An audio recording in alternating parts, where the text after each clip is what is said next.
Around the world, empty buildings and abandoned places are invaded by wild plants and sometimes inhabited by unexpected wildlife. These unlikely places are often off-limits for various reasons. Before these vestiges disappear forever, let us discover these spectacular rust and crumbled masonry paradises on a very unusual voyage.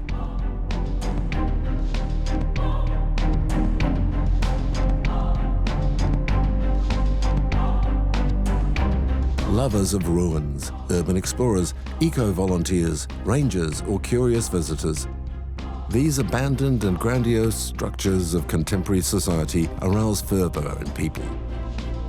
Many now are seeking their protection.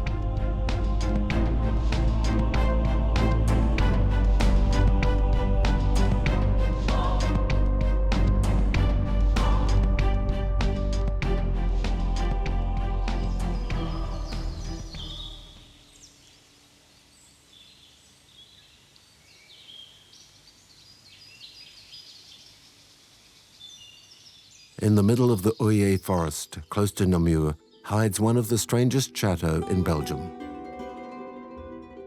In the second half of the 19th century, the Count of Liedekerke-Beaufort decided to build Miranda, a romantic chateau with gigantic dimensions which he would make his summer residence. Miranda mixed styles wildly, and once completed in 1907, after 50 years of work, it resembled no other chateau except perhaps that of Sleeping Beauty. Octa is an adept of urbexing, a word which means urban exploring. Sometimes at the limit of the law, urbexers get into abandoned places which are forgotten but powerful. It's the 20th time I've come to the Chateau of Noisy. It's quite dark today. That's not so bad. It gives the place a special atmosphere, one I haven't felt. On each of my visits, I find something new, like, for example, those scowling faces you can see there below the arch. Here is the entrance hall, which is quite typical of the chateau, with its fine columns and the blue ceilings, which made its reputation. It's quite majestic. The monumental staircase, which has been attacked recently, unfortunately, the banister was destroyed just a few days ago.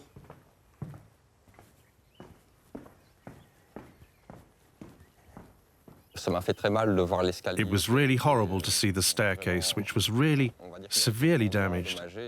I said to myself that to give it back a little dignity, I was going to lift up the stairs and put them back in place. I spent half a day doing that, but I was quite satisfied to have done it because seeing it in the state that it was in was just impossible.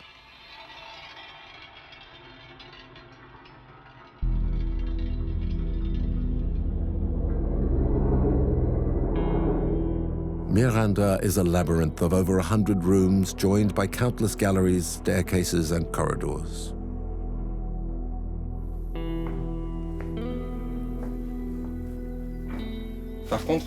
What's interesting to see are the trees which have started to grow inside the chateau. Nature is slowly starting to take over.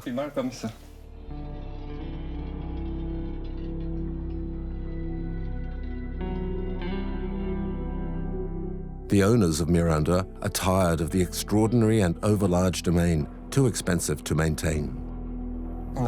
Here we are in quite a special place. This is where there was the fire in 1991. Starting from there, the chateau started its long decline. Even though it had been abandoned for a long time, it was still in good condition until then. At this window, we can see the forest, which is outside the chateau on the domain. And when you turn your head here, you can also see the forest and the domain inside the chateau.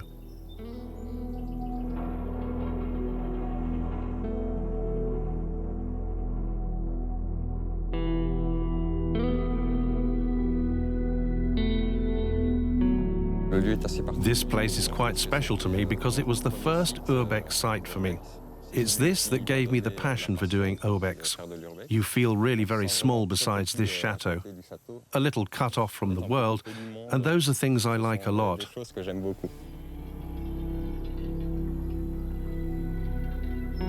I think that the Château of Noisy was classed #1 a few years back as the most beautiful abandoned place in the world because it's very characteristic, because of these turrets which give it the air of, I was going to say haunted chateau, but really it's a fairy tale chateau.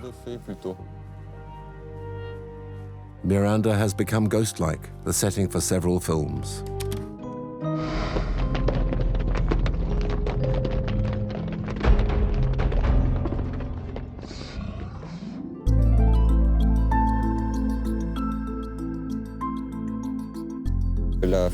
The Urbexer philosophy is that if you feel an affinity with the building, if the soul of the building touches you, then you systematically do things with respect, damage nothing. Just take a few photos.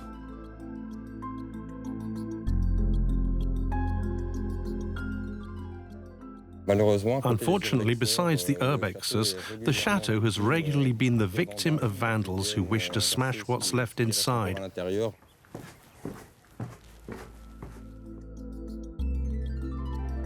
Open to the elements, Miranda has become a meeting place for people who get up to all sorts of things.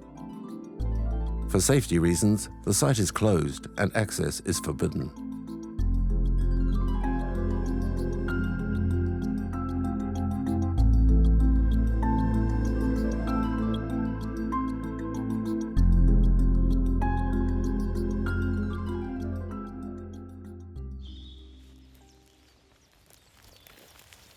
After the war, the chateau became a children's holiday camp, which Danielle knew well.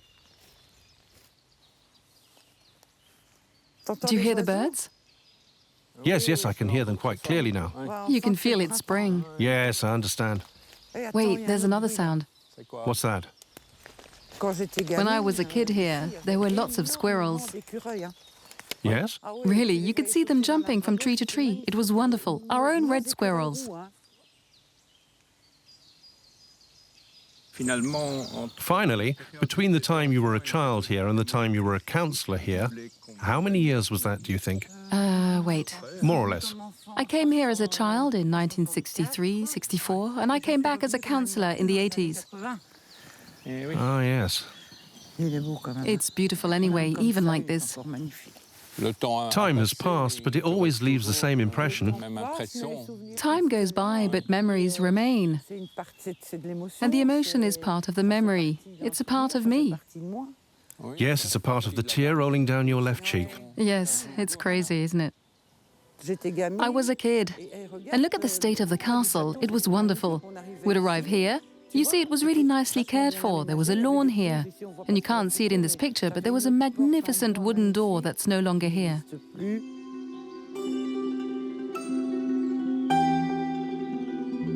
When the children left, a wide variety of animals took over the domain.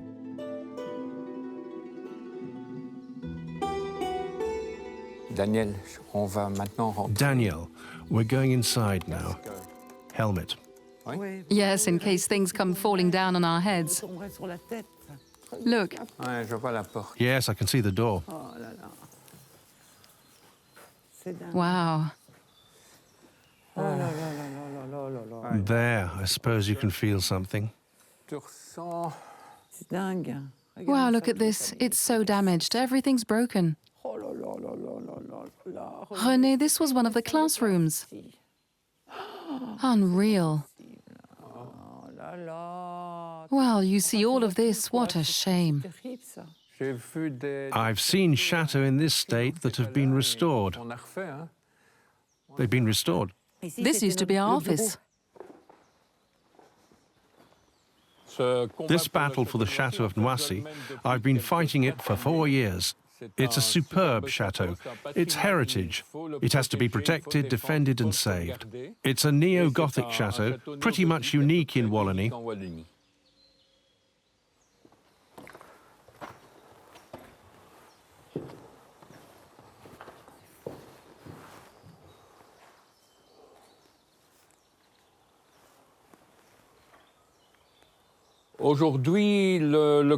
Today, the fight's taken a new direction because the owner has signed a demolition contract with a firm.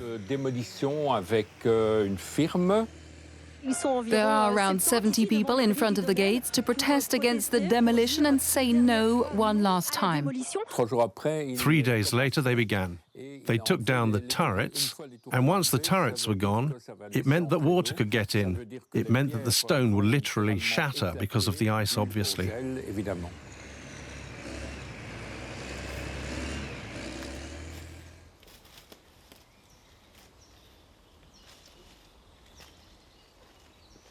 Since the turrets were there, you can see how, unfortunately, humans have come, you might say, to attack the chateau.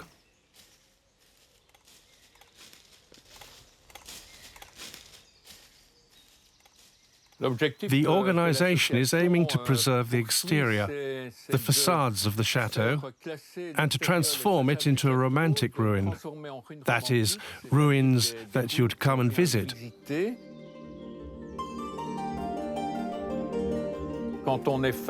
When you have a chateau like Noisy, it's something I'd wish for everybody.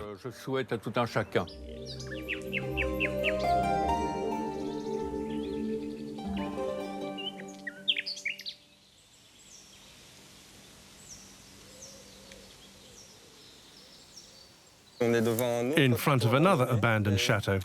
So, as to protect the place, I put chains as well as a barricade. I'd like to buy the place one day so I can protect it more effectively.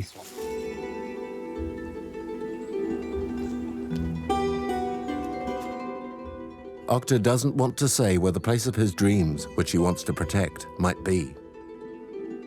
And this is the reason why I closed the place up. Urbexers can be seen as whistleblowers because they generally uncover abandoned buildings, but most of the time these buildings have a story.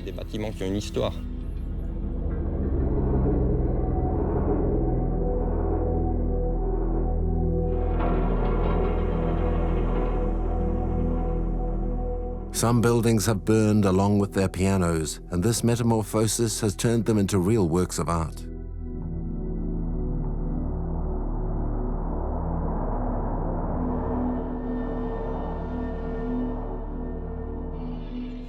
The urbexers allow the building to live, shall we say, a minimum through photos, but they can't go any further. The authorities need afterwards to realize how beautiful the sites are and to save them after that.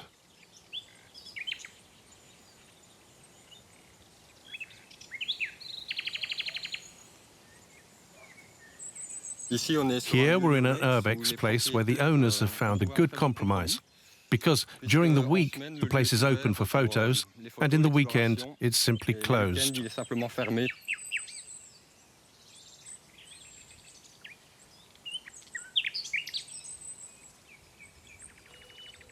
Apart from the local wildlife which has returned in force, some of the exotic birds which lived in the aviary, such as these golden peacocks, have nested and colonized the chateau as well.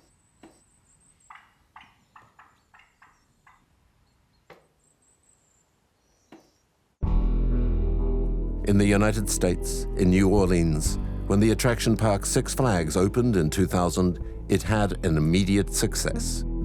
The public was impatient after watching, day after day, gigantic roller coasters in steel and wood rise up, as well as super rides which drew attention and promised to thrill.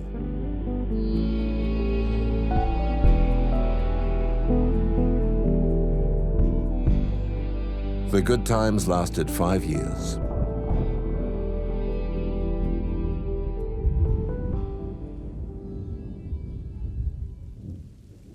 When Six Flags was really rolling, we had 100,000 visitors plus. Sometimes this parking lot would be filled with cars. 12 years ago, we had a hurricane which flooded this area. It was a tremendous storm. Hurricane Katrina had more of an impact with flooding probably than the damage. A few years ago, this area would be packed with people and families trying to get into the park so that they could have a good time. A lot of noise of children, which was great noise. Some of these buildings were so nice. It's very sad because at one time this was a plaza that was filled with people selling gifts here, selling ice cream here. hopefully one day it'll come back. The 57 hectares of the park are in a flood zone, and this has stopped reconstruction work.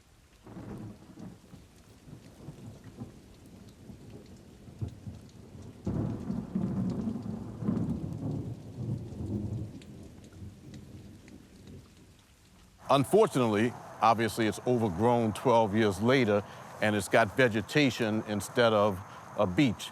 That vegetation holds wildlife, rabbits, boars, and alligators. It's a dangerous place to stay, and that's why access is prohibited to the general public. An immense flooded ruin inspires all adventure lovers. The park quickly became an attraction for urbexers from Louisiana and elsewhere. For safety reasons, the town council ended the contract with the operator and took back control of the site. Security guards now patrol night and day. The Megazeph resisted Katrina, and at the sight of its imposing carcass, a lot of the region's inhabitants can still hear in their ears the cries of joy when the wagons rushed down the slopes.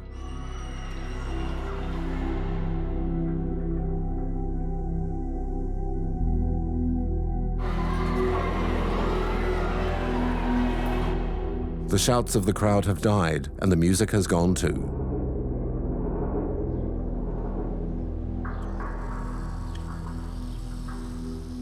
Rattlesnakes are now the lords of this ghost town.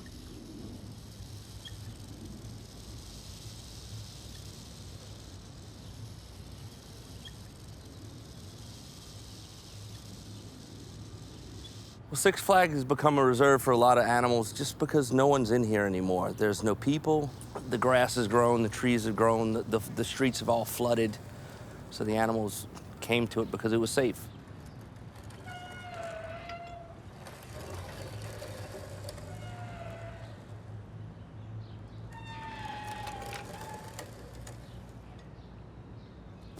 Opossums are the rulers of the fairground rides.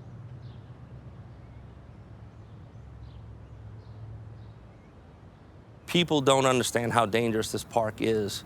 Again, the animals are running free. Some people have been bitten by an alligator or bitten by a raccoon or even a snake.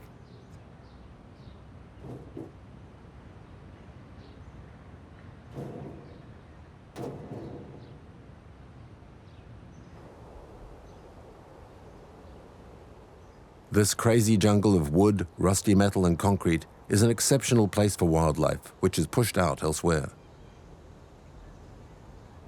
The abandoned park offers them shelters against everything and abundant food.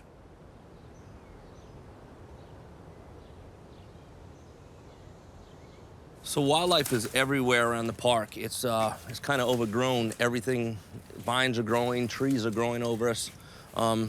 There's snakes a lot of different places, especially in these sunny areas. When you see sun, we normally find snakes getting their heat. All right, there you go. There's a piece of snake skin. There's your proof that snakes are here. These dangerous intruders now feel at home, but after all, they lived here well before the park was built.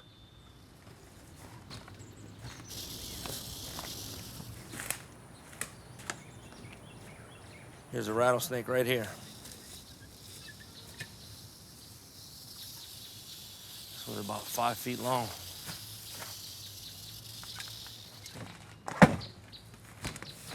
The snakes that are captured are given to vivariums.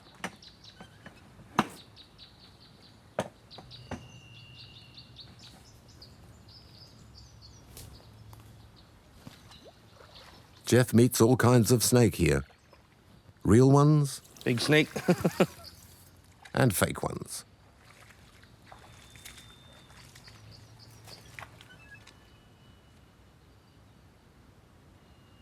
In a warm and humid tropical climate, the dodgem cars become, after a time, flower beds.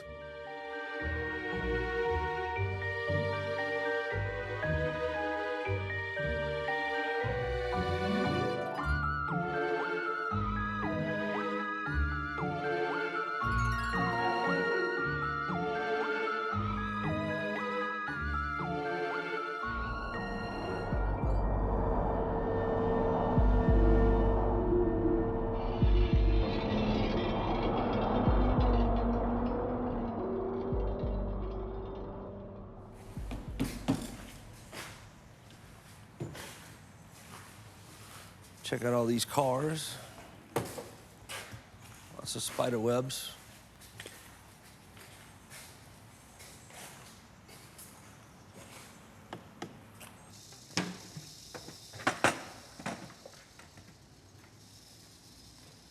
The most dangerous animal in here is a rattlesnake. We have a lot of rattlesnakes in this whole area. A lot of people don't believe that we do it, but we have a lot of rattlesnakes.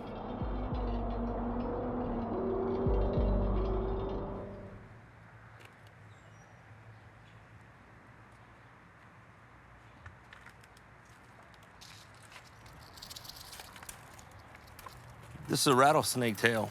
There's 1, 2, 3, 4, 5, 6, 7, 8, 9, 10, 11 rattles on here. And this is what protects it. And if after you hear this, then you get bit. That's not the good part. So if you ever hear this noise, stop and walk away.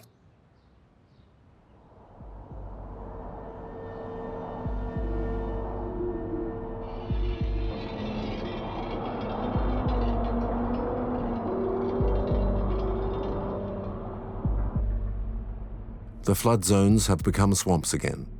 Beneath a cover of water hyacinths, large-sized saurians are active.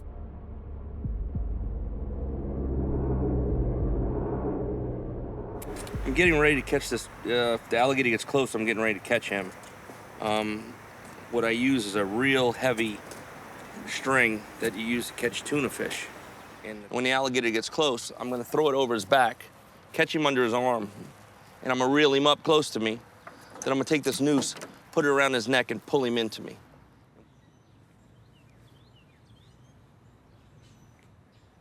I see 1, 2, 3, 4, we at least see 5 alligators. I'm gonna try to get this one out of here right now.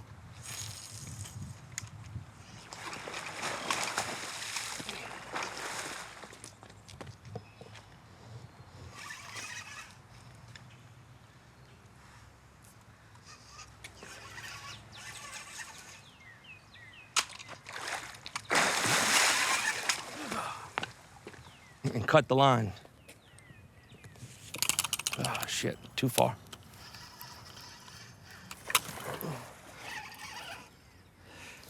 Broke the line again. Well, what happened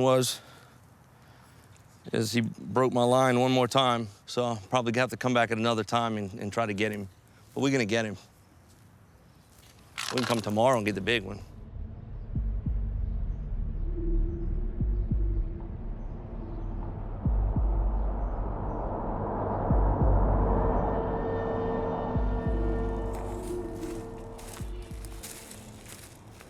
According to the traces that Jeff finds daily, several other species now inhabit the undergrowth.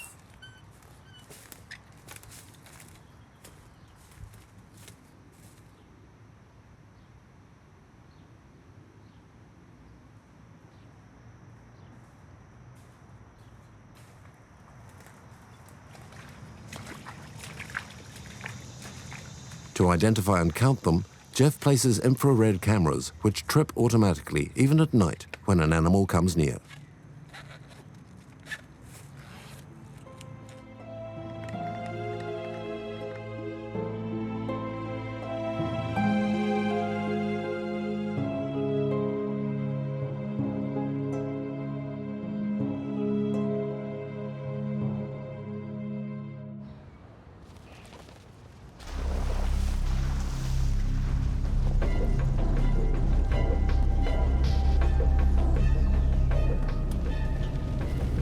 "12 years ago, right before Katrina, all the pumps worked. All had electricity here. Nothing ever flooded, but now it floods every day. Every time we get a hard rain, there's a lot of water and no pumps to pump it out.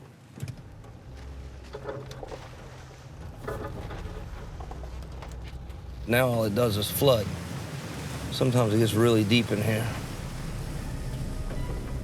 Maybe we'll get a little bit luckier today. We'll get some marshmallows.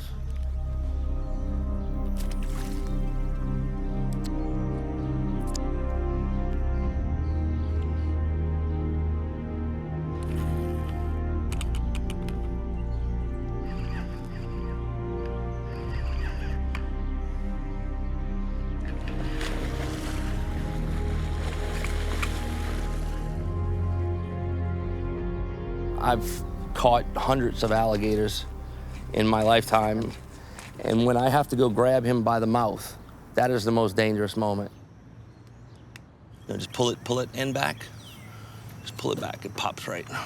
What we're gonna do is we're gonna take him to another part of the park. He's not hurting anything. There's no need to kill him or anything like that. So we're just gonna move him from this part where he's a problem to over here. I think that'll hold him for now. Some days, Jeff and his assistant move several dozen alligators to reduce their number in populated areas. All right, I guess our work is done. We'll take them and let them go somewhere else. Thanks to Jeff's work, no urbexer has yet been injured, despite the attraction of the place.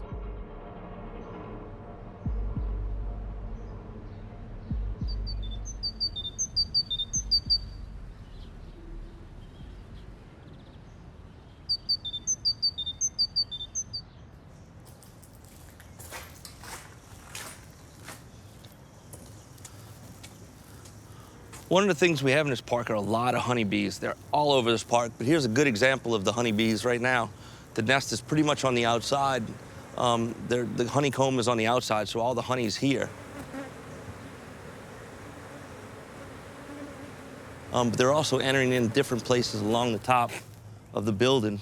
They're a big problem here within the park. This is one of maybe 5 or 6 nests that I know of.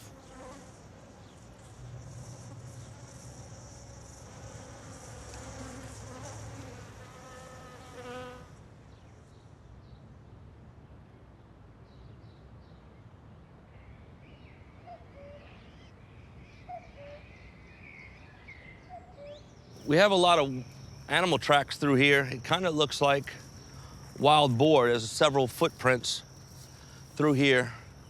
The trail goes this way, and it goes this way.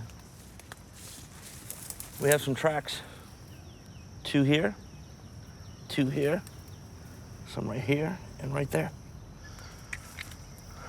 I normally put one camera looking at my pile of bait right here. We're gonna need to pull the card to check what's in it. There's a pig in that picture. Hordes of wild boar, deer and stags, raccoons, opossums, small mammals of all kinds. The park has been re-inhabited at staggering speed, and Jeff follows the development of these populations so as to control them.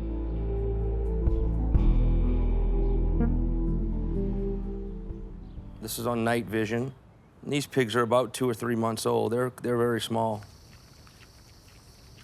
The mothers are very dangerous around the babies. So I like to try to identify how many true pigs we have in the area. And then what we do is take out the leaders. The females or the boars are the leaders in the pack. We want to take them out. My best year in the park was 36 wild boars for those 9 months, but I was working with a limited budget and limited traps, so. I like the nature part of this place. I like seeing the wildlife. Even though I remove the wildlife, I don't do it because I enjoy doing it. I do it because there's a need for me to do it. Some of these animals just get out of control. They walk across the highways, they get hit by cars. That's the need for my services.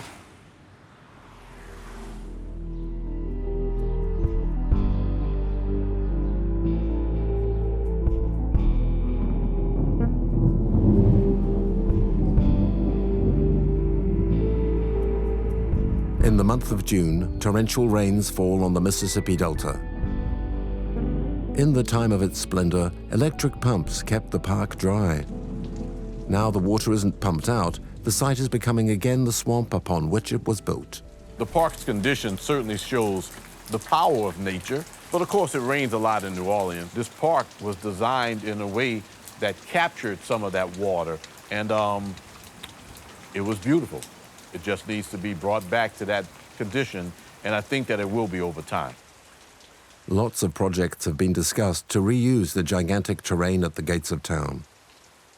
Eugene Green dreams of a prestigious future. I don't know if I think that it's going to be a decision that Six Flags becomes part of a UNESCO project, but it's possible that because we are so close to nature and some people like to visit, that it could be something that becomes more official.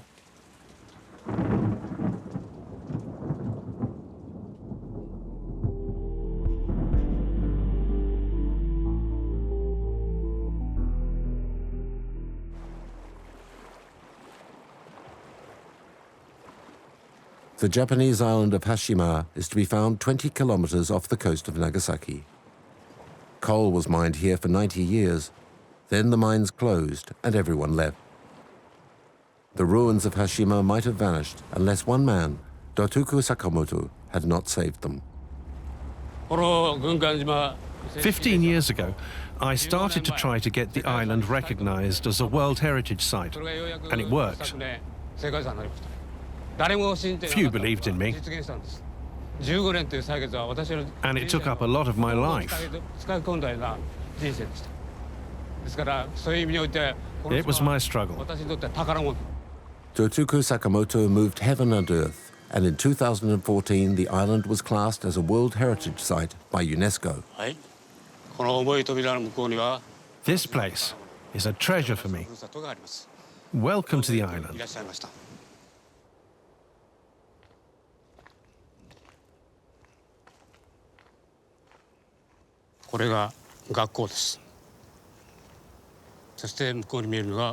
This was the school and the place where we played. Now, it's just an empty piece of land where nature has taken over.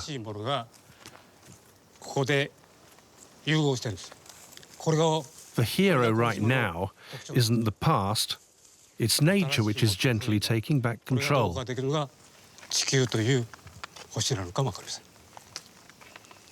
This place is a kind of fusion between a sad and destroyed past and the renewal enacted by nature.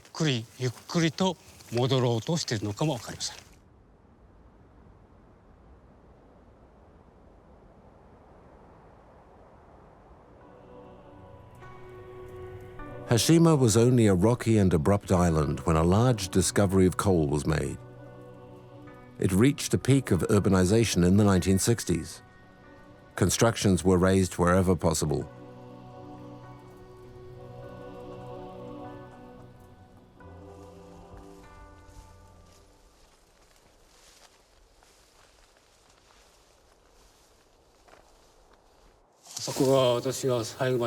This here was my room. It was small but warm.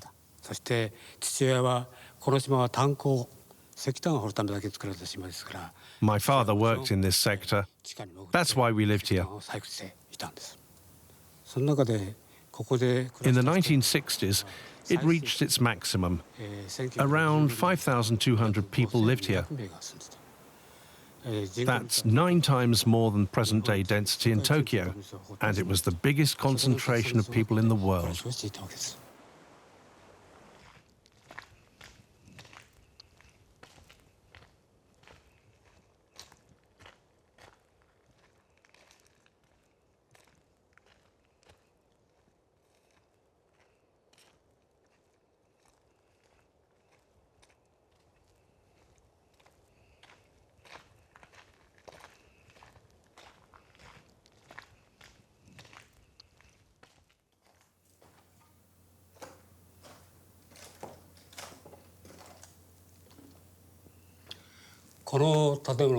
This was the hospital and the operating theatre. There is the light, which was used during operations on the ground. There are also sandals, which belong to the patients. You can imagine them fighting for their lives here.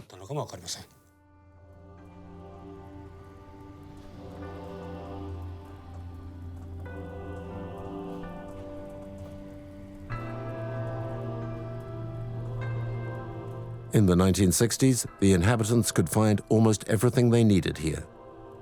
Shops, bars, public baths, a cinema, a gymnasium, even a brothel hidden amongst the maze of buildings. This was the busiest place. There was a street full of people selling things, and even a shopping center. There were so many people that children got lost. This staircase, we called the Stairway of Hell.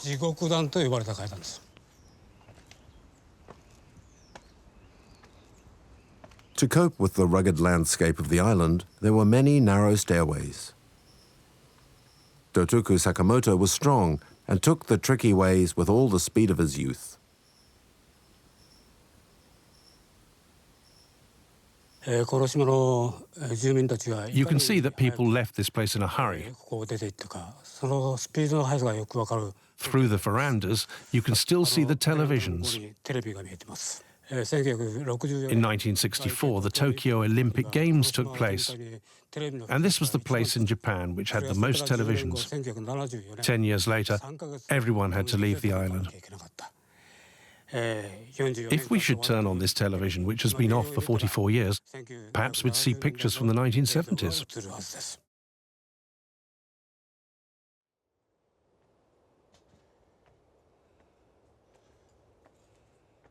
In 1974, Hashima met the fate of many mines. Coal prices collapsed, operations ceased, and personnel and families had 3 months to leave the island. This place was where people came from. All at once, they were told to throw away their origins and leave, with no choice except to go. It's still painful today.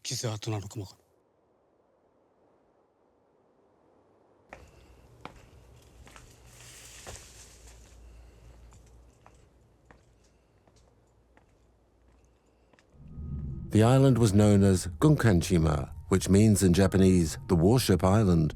And seen from the sea, Hashima truly does have the silhouette of an imposing warship beaten by the waves.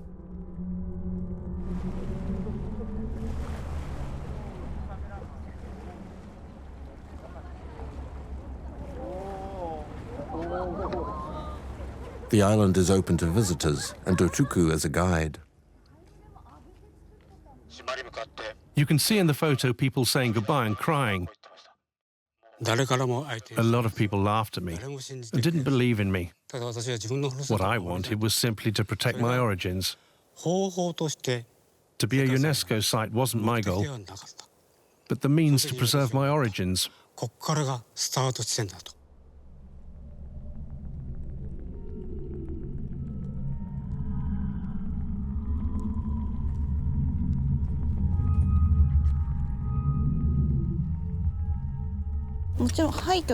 Today it's just a location, but I'd like to see what it was like when there was life here.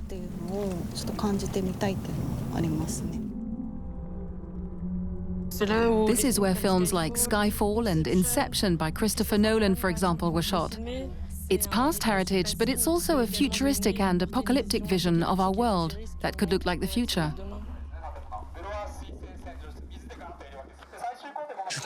I see it's really a tourist center with a lot of Japanese, a lot of people who have come to discover this site in a highly restricted zone.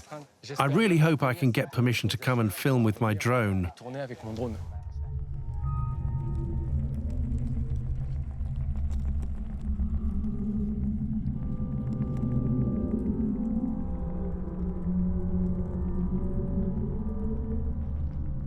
On this island, coal was found. It was exploited, and when that was finished, the island was abandoned. After that, it was made into a tourist attraction. But it mustn't become something temporary again with mass tourism.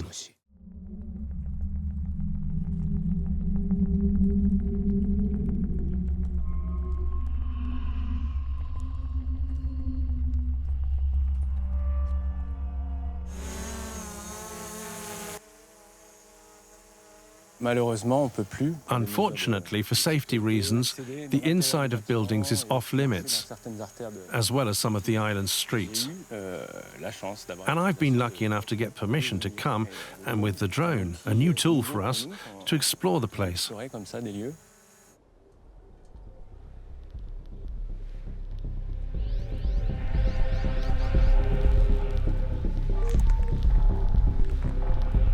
In 2013, Google teams digitalized these ruins which recount a whole epoch. So well that now a virtual visit can be made of the parts of the site which are too dangerous for tourists to venture into.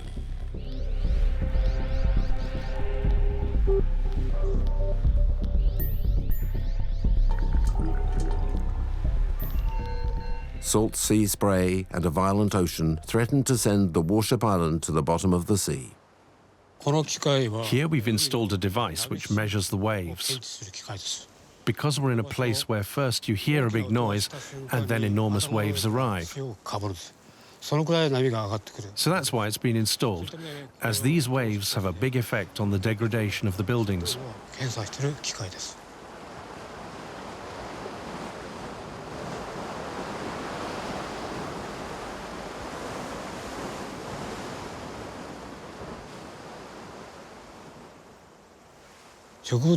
People can go, but the vegetation will stay. It will always be there.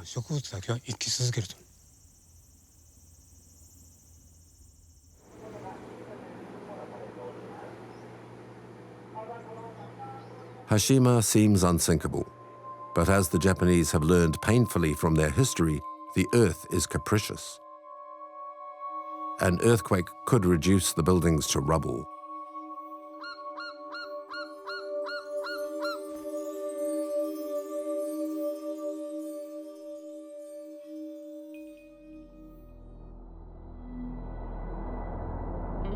A few hundreds of meters from Hashima, in another part of the mining basin, rises the Shima Tower.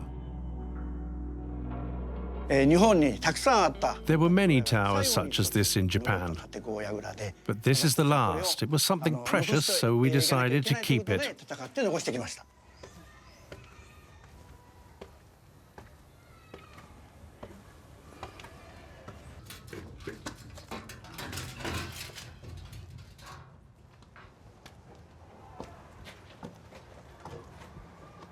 It was in this 47-meter-high tower that was found the machinery which worked the lifts that took the miners to the bottom and back again, with blackened faces. There are nests, so there are birds still living here.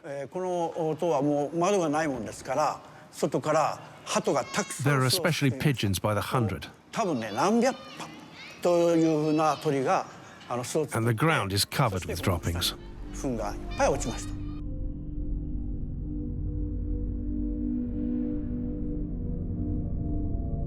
Mangas have called the tower Zombie Tower.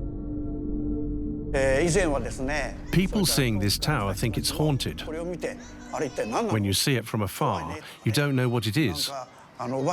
When we came in to clean it, we took out 10 lorry loads of bird droppings.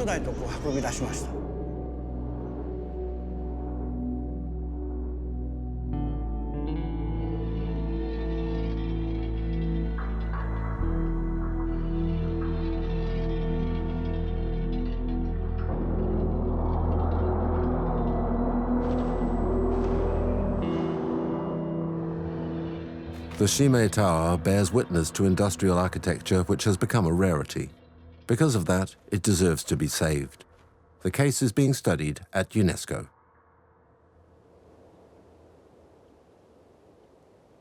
The island of Okunoshima in the inland sea of Japan, close to Hiroshima, is now the kingdom of rabbits. Japanese tourists are crazy about them, and over the years, more and more people have come to visit.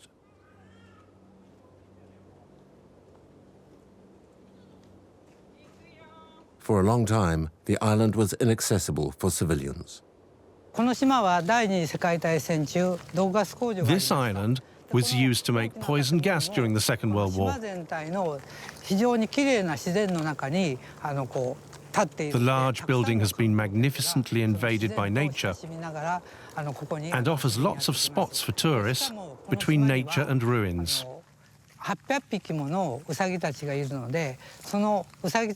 There are hundreds of rabbits which attract tourists to the island.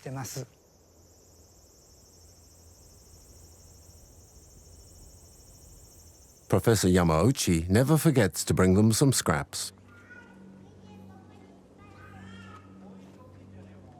Children see the rabbits as living soft toys.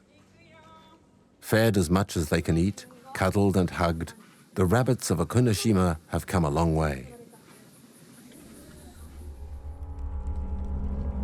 During the Second World War, the island sheltered a secret installation making mustard gas.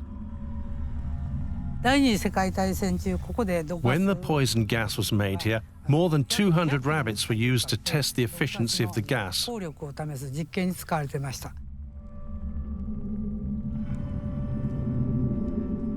At the time, the island didn't appear on maps of Japan, and the installations were classified.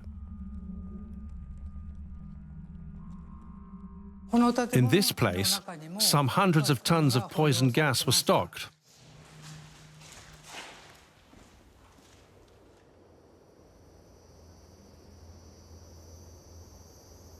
The production and stockage sites were scattered over the island and carefully camouflaged.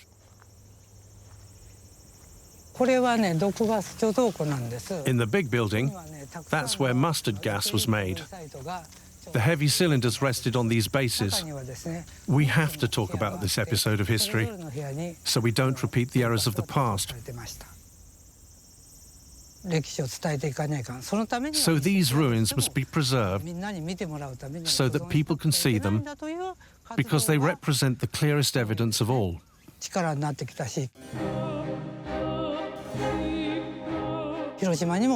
After the atomic bomb at Hiroshima, all that was left was the vestiges of this dome. The bomb is part of Japan's history, and so is the use by the Japanese of poison gas against the Chinese and Koreans.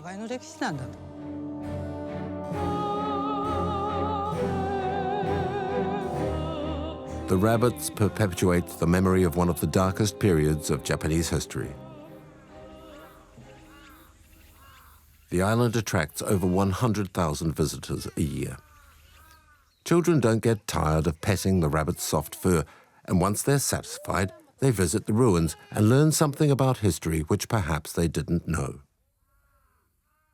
Obviously, the rabbits help to make the ruins known by playing a role of beaters. At the moment, there are about 700 rabbits on the island of Okunoshima, and I think that's far too many. When I come on the island, I get the impression that the rabbits are asking me to feed and water them, and being able to feel useful gives me a certain satisfaction.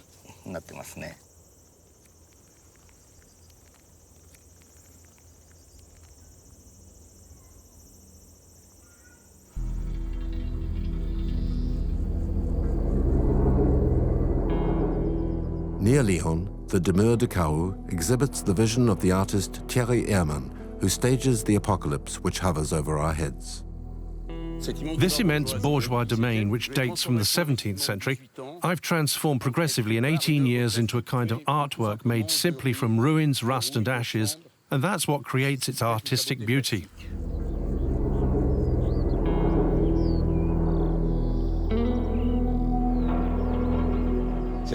This domain I've transformed in a post-apocalyptic way into a gigantic art museum. The impulse for this was the 11th of September 2001. If you had to give a meaning to 9/11, it's the ruins of the Western world.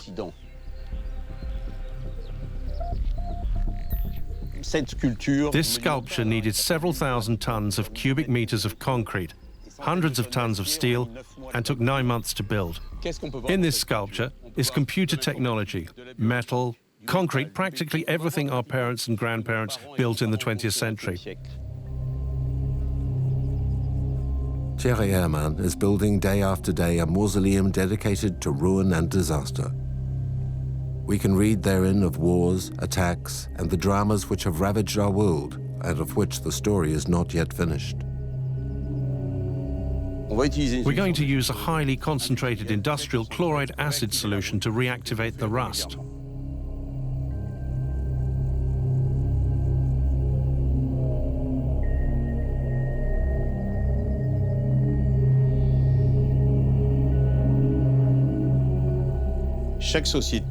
Every society has built upon ruins. The end of a society is marked by ruins and the appearance of a new world. New technology, new philosophies, a new gaze upon the world can only be built upon ruins. So somehow ruins, which seem to be the ashes of the past, are the cement of the future.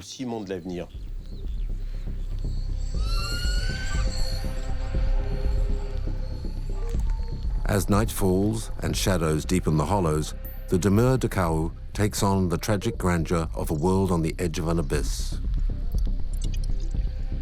I hope that after 18 years of struggle, this monumental artwork made up of 5,400 artworks created from ruins, rust and ashes will be recognized.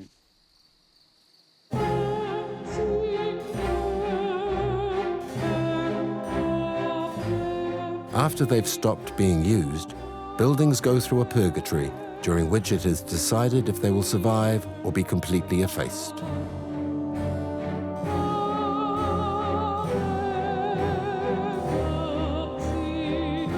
It's often men by themselves or in small groups that manage to save them because they can see in these buildings the markings of an epoch.